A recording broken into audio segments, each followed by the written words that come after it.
I think we've probably prevented that statistic, our families, by listening to our kids. So our kids are already not part of that statistic. So that's very reassuring to me. I know I'm doing the right thing because that is something I'm saving my child from. Yeah. Yes. And when you have my own child saying, if I can help another kid not feel the way I did, then I will put myself out there. I will put myself out there and to let other kids know that,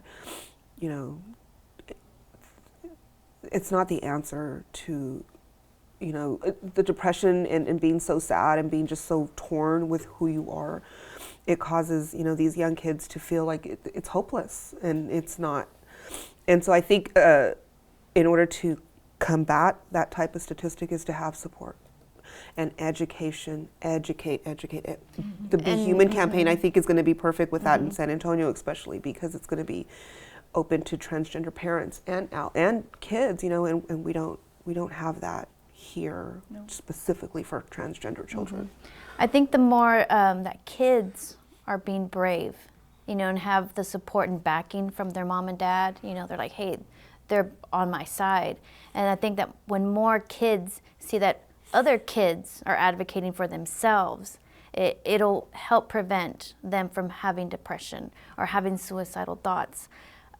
When we started the Be Human campaign about a year and a half ago, I'm not a therapist. I'm just a mom. I don't have education on how to prevent, depression or things like that. But I had a transgender kid email me on my page saying that he didn't have any support from his family and that he was contemplating suicide.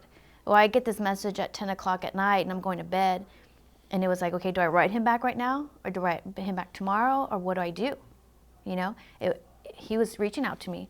So I just reached out back to him as a parent. I comforted him and I told him about our support group. I told him about a doctor that sees trans kids in Corpus. And he said, I know your son. I went to school with your son. I would see him walk around at school. I know who he is. And I was like, oh, wow. So I told Mason, I was like, do you know this kid? And he's like, yeah, I know him. And I said, well, I invited him to the support group on Monday. Hopefully he goes. And sure enough, he went. And he started to go to the endocrinologist in Corpus, and he goes all the time. And he's a lot happier now. So I think the more we push the subject, not be afraid to talk about it, make it an everyday conversation, other kids will hear about us because they're on the internet all day, at even a young age, Googling everything, So that's how Mason did it. He Googled what he felt like, and then he found a name to what he was feeling, and he understood everything, So I think when other kids become an example, like Mason was saying earlier, I want to be able to be a role model to them, to let them know, like, you can be successful, you can be happy, and I feel it starts at home, just with everything in general.